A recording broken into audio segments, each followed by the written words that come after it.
स्वागत है दोस्तों आपका फिर से एक नए वीडियो में। तो दोस्तों आज के इस वीडियो में हम बात करने वाले हैं ब्राइटकॉम ग्रुप लिमिटेड के बारे में। ब्राइटकॉम ग्रुप का जो शेयर है अगर इसकी हम बात करेंगे तो आज की डेट में इस स्टॉक में लोअर सर्किट लगता हुआ नज़र आ रहा है। और जैसा कि पहले से उम्मीद थी, मैंने कल की डेट में वीडियो बना करके बताया था कि आज की डेट में इस स्टॉक में गिरावट हो सकता है, क्योंकि जो न्यूज़ निकल कर के आई थी मनी कंट्रोल में, जो न्यूज़ निकल कर के आई थी, जो ब्राइटकॉम ग्रुप है उसके फाइनेंशियल्स को लेकर के जो सेबी का एंट्री में ऑर्डर आया है उसमें जो जो गड़बड़ियाँ हैं उसको लेकर के वहाँ पर बताया गया था। और वहाँ एक्सपर्ट्स ने बताया भी था कि बहुत सारी चीज़ें जो हैं जो कि कंपनी ने सही तरीके से नहीं बताई है, और इस वजह से जो है यहाँ पर डाउट क्रिएट हो रहा है कि कंपनी जो है यहाँ पर सब कुछ सही कर रही है, नहीं कर रही है, सब कुछ सही है या नहीं है। इस तरीके के सवाल यहाँ पर खड़े होते हैं और उस वजह से यहाँ पर नेगेटिव इम्पैक्ट पड़ने का उम्मीद था और वही यहाँ पर हुआ भी है और स्टॉक में गिरावट भी देखने को मिली। तो अभी यहाँ पर आगे क्या हो सकता है वो हम बात करने वाले हैं। इसी बीच कंपनी ने जो आर्टिकल आया था उसमें जो सवाल उठाए गए थे उसको लेकर के क्लैरिफिकेशन जारी किया है आज की डेट में, और वो यहाँ पर बताया जिसके बारे में आगे हम बात करेंगे। तो चलिए दोस्तों वीडियो को शुरू करते हैं। अगर आपने चैनल पे पहली बार विजिट किया है तो चैनल को सब्सक्राइब ज़रूर कर लीजिएगा और नोटिफिकेशन बेल का आइकन भी प्रेस कर लीजिएगा। आपको इस चैनल पर स्टॉक मार्केट से रिलेटेड लेटेस्ट वीडियोस मिलती रहती हैं और BCG से रिलेटेड जब भी कोई भी अपडेट आएगी बिल्कुल आपको इस चैनल पर मिल जाएगी। दोस्तों अगर हम बात करेंगे ब्राइटकॉम ग्रुप की तो प्रीवियस क्लोजिंग थी 20 रुपये 55 पैसे पे और आज है 19 रुपये 55 पैसे पे। 4.87% का लोअर सर्किट लगा है। ओपनिंग ही गिरावट के साथ 20 रुपये 5 पैसे पे हुई थी, फिर 20 रुपये 55 पैसे तक का हाई बना और फिर लोअर सर्किट लग गया इस स्टॉक में। अब देखिए यहाँ पर अगर हम बात करेंगे इसके वॉल्यूम की तो आज की डेट में ज़बरदस्त तरीके से यहाँ पर वॉल्यूम हुआ है, क्योंकि जो न्यूज़ निकल करके आई थी उसके बाद काफ़ी लोगों ने यहाँ पर शेयर को सेल किया है और सेलिंग प्रेशर स्टार्टिंग से ही देखने को मिला। ओपनिंग भी यहाँ पर कल की जो क्लोजिंग थी उसके नीचे यहाँ पर हुई और 10,31,59,840 शेयर्स तक का वॉल्यूम हुआ है। 10,31,59,840 शेयर्स तक का, और लोअर सर्किट लगने के बाद फिर देख सकते हैं 71 लाख से ज़्यादा 71 लाख से ज़्यादा शेयर्स तक का सेल ऑर्डर यहाँ पर पेंडिंग पड़ा हुआ था। तो समझ सकते हैं कि इस तरीके से लोग शेयर को यहाँ पर सेल कर रहे थे।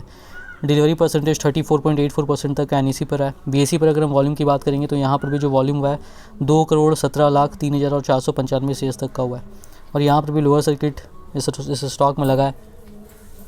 अब अगर हम बात करेंगे डिलीवरी परसेंटेज की BSE पर तो 44.26% तक का रहा है। अब टोटल वॉल्यूम अगर हम यहाँ पर देखेंगे तो टोटल वॉल्यूम जो है वो यहाँ पर 12 करोड़ और 60 लाख तक का लगभग यहाँ पर आज की डेट में इस स्टॉक में हुआ है। अब लास्ट डील्स की बात करेंगे दोस्तों तो यहाँ पर देख सकते हैं ऊपर से नीचे तक लगातार 5 जून की यहाँ पर डेट नज़र आ रही होगी और यहाँ पर जो है लास्ट डील्स आज की डेट में इस स्टॉक में 78 हुई है। 78 लास्ट डील्स इस स्टॉक में यहाँ पर हुई हैं। तो यहाँ पर अगर हम बात करेंगे तो समझ सकते हैं कि इस तरीके से यहाँ पर जो है शेयर बेचा गया और ऑपरेटर्स भी यहाँ पर एक्टिव है और इतनी सारी लार्ज डील्स जो लाखों में हुई इससे समझ में भी आ रहा है कई लोगों ने यहाँ पर बेचा होगा शेयर को, और या फिर इंट्राडे भी काफ़ी ज़्यादा यहाँ पर हुआ है। डिलीवरी परसेंटेज मैंने दिखाया काफ़ी कम रहा है। तो जैसे ही कभी भी इस तरीके का जो स्टॉक है जिसमें ऑपरेटर्स एक्टिव है तो चलता ही है। अब देखिए यहाँ पर आगे अगर हम बात करेंगे तो जो कंपनी की ओर से निकल करके आ रहा है वो यहाँ पर देखते हैं। ये देखिए कंपनी ने क्लैरिफिकेशन यहाँ पर जारी किया है, clarification on article published in an online financial website. तो फाइनेंशियल वेबसाइट मनी कंट्रोल है जिसकी न्यूज़ मैंने भी कल बना करके बताया था आपको, और ये 5 जून 2023 को आज ही की डेट में यहाँ पर जारी किया है कंपनी ने। और देखिए यहाँ पर कंपनी ने क्या बताया। कंपनी ने यहाँ पर बताया कि हम ये यहाँ पर जो कंसर्न्स रेज़ किए गए थे, जो आर्टिकल पब्लिश किया गया था 2 जून 2023 को, उसमें कंपनी के फाइनेंशियल रिपोर्टिंग को लेकर के उसके बारे में यहाँ पर है। और यहाँ पर कंपनी बता रही है कि कंपनी रीअश्योर करना चाहती है जो उनका कमिटमेंट है कि जो best standards of corporate governance और फाइनेंशियल रिपोर्टिंग और ट्रांसपेरेंसी का कंपनी के द्वारा मेंटेन किया जाता है, वो यहाँ पर कंपनी का कहना है। कंपनी ने यहाँ पर कहा है कि जो फाइनेंशियल मैटर्स जो यहाँ पर इंट्रीम ऑर्डर में और सोकोज नोटिस में इश्यू किए गए थे सेबी के द्वारा, उन फाइनेंशियल स्टेटमेंट्स के बारे में यहाँ पर बात की गई थी आर्टिकल में। तो उन्होंने कहा कि जो वो अश्योर कर रहे हैं यहाँ पर कि वो सेबी के साथ फुल्ली कोऑपरेट कर रहे हैं और जो भी ऑब्जर्वेशंस उसको सीरियसली यहाँ पर लिया जा रहा है, और जो भी सोकोज नोटिस में बताया गया उसके लिए जो है पूरे तरीके से यहाँ पर कंपनी के द्वारा सीरियसली वर्क उस पर यहाँ पर किया जा रहा है। अब यहाँ पर कंपनी ने बताया जो भी कंसर्न्स उठाए गए थे एक जो सवाल है उसको लेकर के उन्होंने यहाँ पर बताया पर सवाल वाइज। और यहाँ पर देखिए पहला उन्होंने जो बताया है कि यहाँ पर उन्होंने कहा कि जो the financials of subsidiaries seem to be locked and inaccessible.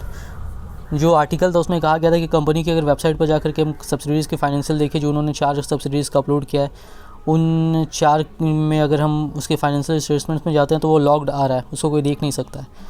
और यहाँ पर जो है उसमें यहाँ पर कंपनी ने बताया है कि कंपनी ने वहाँ पर अपलोड कर दिया है ऑडिटेड फाइनेंशियल जो भी है, जो 4 सब्सिडीज़ का था वही किया होगा। तो यहाँ पर उन्होंने, कंपनी का कहना है कि सब्सिडीज़ का जो भी है वो अपडेट कर दिया गया उनकी वेबसाइट पर, और अब जो है अब वो एक्सेसिबल है। जो लॉक आ रहा था वो अब यहाँ पर नहीं आएगा, वो फुल्ली विजिबल है यहाँ पर, कंपनी का यहाँ पर अब कहना है। इसके बाद कंपनी बता रही है कि जो फाइनेंशियल स्टेटमेंट थे 16 में से 14 सब्सिडीज़ के वो ऑडिटेड नहीं थे ऑडिटर्स के स्टेटमेंट के हिसाब से। तो इसके बारे में यहाँ पर कंपनी ने कहा है कि कंपनी का काफ़ी अलग अलग जगहों पर ऑपरेशन है, अलग अलग कंट्रीज़ में, और वो अलग अलग कंट्रीज़ के हिसाब से अलग अलग जुरिडिक्शंस में आता है। तो अलग अलग सब्सिडीज जो सब्सिडी जिस देश में वो उस हिसाब के लोकल लॉज के हिसाब से जो है काम करती है, और इस वजह से जो है यहाँ पर मल्टीपल ऑडिटर्स का इन्वॉल्वमेंट यहाँ पर रहता है। और जो यहाँ पर जो स्टैट्यूटरी ऑडिटर जो है वो ऑडिट करते हैं stand alone financial of the company, और यहाँ पर जो है सब्सिडरी अकाउंट्स को कंसोलिडेट करते हैं। तो उन्होंने कहा कि जो यहाँ पर है ब्राइटकॉम ग्रुप की अगर हम बात करेंगे तो जो भी रेगुलेटरी रिक्वायरमेंट्स और इंटरनेशनल बेस्ड प्रैक्टिसेस और कॉर्पोरेट गवर्नेंस है उसके हिसाब से कंपनी सब कुछ करती है, और सब कुछ डिस्क्लोज़ भी यहाँ पर करती है। जो भी फाइनेंशियल चीज़ें उसकी सब्सिडीज़ में है, सब्सिडीज़ यहाँ पर उनकी कंसोलिडेटेड फाइनेंशियल रिपोर्ट्स में है। और उन्होंने यहाँ पर बताया भी है कि जैसे जो भी उनकी सब्सिडीज़ हो गई, जैसे ऑनलाइन मीडिया सॉल्यूशंस OMS जो कि इजराइल में, जो कि उनका टोटल बिजनेस का 40% है, उसको ऑडिट यहाँ पर जो reputable audit firms like EY वो यहाँ पर ऑडिट करती है। और यहाँ पर जो है कंपनी बता रही है कि जो ऑडिटेड फाइनेंशियल स्टेटमेंट है उनके सब्सिडीज़ का उनकी वेबसाइट पर अब यहाँ पर अवेलेबल अब कर दिया गया। इसके अलावा दूसरा यहाँ पर कहा गया था कि जो कॉम्प्रहेंसिव इनकम है वो -177 करोड़ यहाँ पर दिखाया गया था फाइनेंशियल ईयर 2020 में, और एसेट इम्पेयरमेंट जो है वो एक्सपेंस में यहाँ पर रिफ्लेक्ट नहीं करा था जो प्रॉफिट लॉस था उसके। इसके बारे में उन्होंने कहा कि जो फाइनेंशियल ईयर 2020 का जो इनकम था उसको यहाँ पर जो है GDPR के इम्पैक्ट रेगुलेशंस के तहत वहाँ पर उसका असर पड़ा। GDPR का जो ऑनलाइन एडवर्टाइजिंग बिजनेस था उसकी वजह से असर पड़ा है उस पूरे सेक्टर पे ही। यहाँ पर जो था, जो रूल्स होता है उसके हिसाब से कंपनी यहाँ पर चल रही थी GDPR के, और उसके हिसाब से जो है यहाँ पर जो कंपनी वर्ल्ड वाइड इस GDPR रेगुलेशन की वजह से कंपनी को पूरे दुनिया भर में जो है कई सर्टन फीचर्स जो है उनके प्रोडक्ट के वो रिटायर करने पड़े थे, और GDPR रिक्वायरमेंट्स के हिसाब से उनको करना था इस वजह से। और यहाँ पर जो है कंपनी जो सब्सिडीज़ है उन्होंने यहाँ पर काफ़ी यहाँ पर काम किया था, रिवर्क किया था, और काफ़ी न्यूमरस फीचर्स ऑफ जो उनका एग्जिस्टिंग प्लेटफॉर्म था उसको रिटायर यहाँ पर किया था। और BCL की ऑडिट कमेटी की रिकमेंडेशन के हिसाब से जो भी प्रोडक्ट्स थे वे सारे टेस्टेड थे इम्पेयरमेंट के लिए, और जो उनके अलग अलग लोकेशंस के हिसाब से। और ये जो एक्सरसाइज किया गया था इम्पेयरमेंट का, ये एक फाइनेंशियल ईयर 2019-20 में किया गया था, और इसमें यहाँ पर एसेट इम्पेयरमेंट रिकॉग्निशन जो है इनके सब्सिडीज़ में यहाँ पर जो है उनके फाइनेंशियल स्टेटमेंट में है। और जो टोटल इम्पेयरमेंट का इम्पैक्ट था वो 868.3 करोड़ रुपए का था, जो कि 10 सब्सिडीज़ को मिला करके वहाँ के लोकल लॉज के हिसाब से जो है किया गया था। और कंपनी का कहना है कि इससे जो है जो पेरेंट कंपनी है उसके प्रॉफिट और लॉस पे डायरेक्टली यहाँ पर कोई भी इफेक्ट नहीं पड़ा था, और उनका जो अकाउंटिंग ट्रीटमेंट है वो लोकल लॉज के हिसाब से बिल्कुल जो अकाउंटिंग स्टैंडर्ड्स है उसके हिसाब से। और जो इम्पेयरमेंट लॉसेस है वो भी वहाँ पर जो है एज़ पर अकाउंटिंग स्टैंडर्ड्स जो था अलग अलग देशों के हिसाब से जो होता है, जो सब्सिडीज़ के हिसाब से जो रूल उस कंट्री में उसके हिसाब से किया गया था। तीसरा उन्होंने कहा the nature of assets that led to such a significant impairment charge. अब यहाँ पर जो है आगे उन्होंने कहा जो नेचर ऑफ एसेट्स जो है उसके बारे में उन्होंने यहाँ पर बताया। ब्राइटकॉम ग्रुप जो है कंसिस्टेंटली इन्वेस्ट करती है इसके एडटेक प्लेटफॉर्म्स में, ताकि यहाँ पर जो है जो भी चेंजिंग जो सेक्टर में चेंज हो रहा है टेक्नोलॉजी के हिसाब से उसके साथ यहाँ पर चेंज करती रहती है अपने आप को समय के हिसाब से, और इसमें अपग्रेड भी किया जाता है जो एग्जिस्टिंग प्रोडक्ट्स हैं उनके हिसाब से, और उनको नए न्यू वंस डेवलप यहाँ पर किए जाते हैं। तो एक्सपेंडिचर जो है इन एक्टिविटीज़ पे यहाँ पर जो है वो प्रोडक्ट के ऊपर प्रोडक्ट डेवलपमेंट स्टेटस के ऊपर डिपेंड करता है। और ये जो है ये अदर करंट एसेट्स में यहाँ पर आता है, या इंटेंगिबल एसेट्स अंडर डेवलपमेंट में, और एंड अदर इंटेंगिबल एसेट्स में यहाँ पर आता है। और ये डिपेंड करता है जो डेवलपमेंट और लॉन्च है उस प्रोडक्ट का उसके स्टेज पे।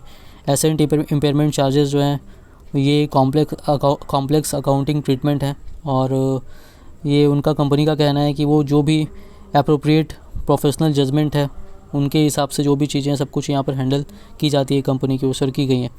और यहाँ पर जो है लैक ऑफ क्लैरिटी यहाँ पर जो है अदर एडवांसेस में यहाँ पर है जो बैलेंस शीट में दिखाया गया, तो उसके बारे में कंपनी ने कहा कि कंपनी बिल्कुल यहाँ पर ट्रांसपेरेंसी के साथ काम करती है और कंपनी जो है मोर डिटेल ब्रेकडाउन जो भी डिटेल है उसको और भी ज़्यादा ब्रेकडाउन यहाँ पर करेगी आगे चल करके जो अदर्स कैटेगरी को है, ताकि और भी ज़्यादा यहाँ पर क्लैरिटी और अकाउंटिंग प्रिंसिपल्स को लेकर के आगे मिले, कंपनी का ऐसा कहना है।